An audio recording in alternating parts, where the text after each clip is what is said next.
Good evening and welcome to Pakistan Today News from our New York studio. I'm Victoria Lane. Prime Minister Shehbaz Sharif has urged provincial governments to immediately release funds for fuel subsidies, aiming to provide relief during the ongoing energy crisis. The federal government has shifted from a blanket subsidy approach to a more targeted relief package, focusing primarily on motorcyclists and public transport.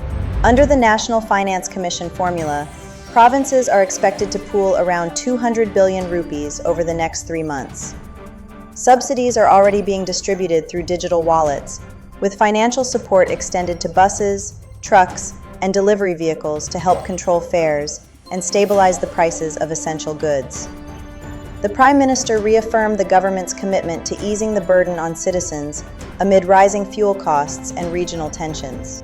Meanwhile, provincial governments are also taking steps to conserve energy. Authorities in Balochistan and Khyber Pakhtunkhwa have announced new measures, including early closing times for markets and businesses.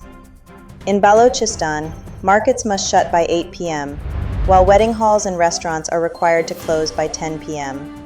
Similarly, in Khyber Pakhtunkhwa, markets in major cities will close by 9 p.m., and in other districts by 8 p.m., with eateries and marriage halls also closing at 10 p.m.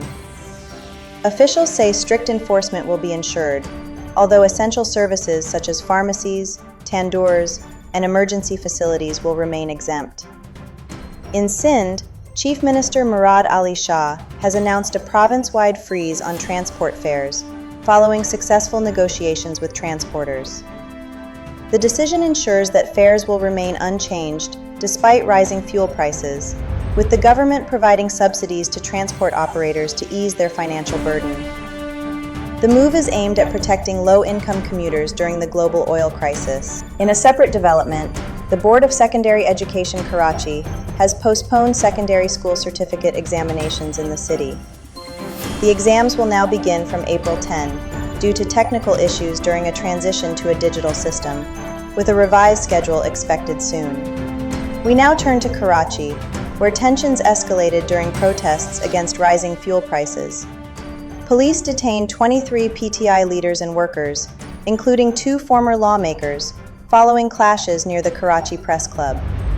Authorities say protesters violated Section 144 restrictions and attacked police with sticks and stones, leading to arrests and the registration of cases under multiple legal provisions.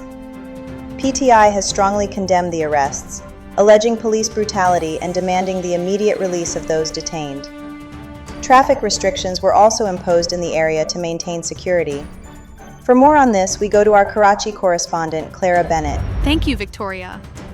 The situation here in Karachi remained tense throughout the day as police moved swiftly to disperse protesters gathered near the press club.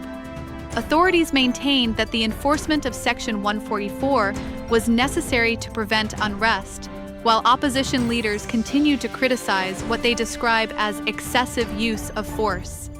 Witnesses reported chaotic scenes, with traffic disruptions affecting key routes in the city center. Security presence has since been increased, and officials say they are monitoring the situation closely to prevent further escalation. Thank you, Clara, for that update.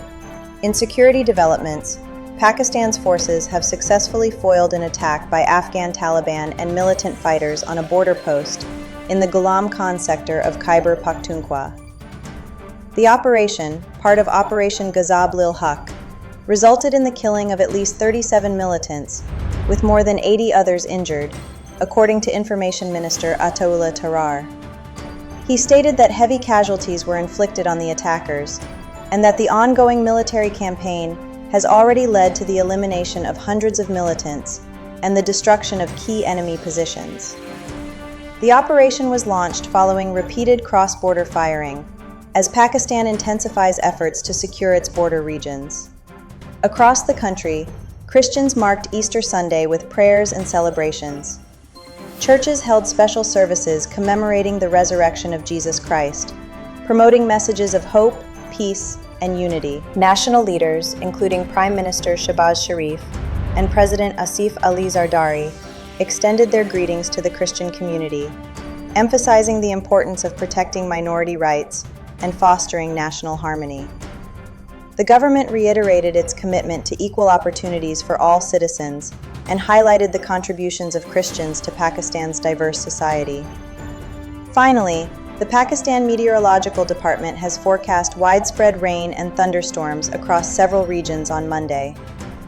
Areas expected to be affected include northeast Balochistan, lower Khyber Pakhtunkhwa, and South Punjab, with possible hailstorms and strong winds. Scattered rain is also anticipated in parts of Sindh, Upper Punjab, Gilgit-Baltistan, and Kashmir.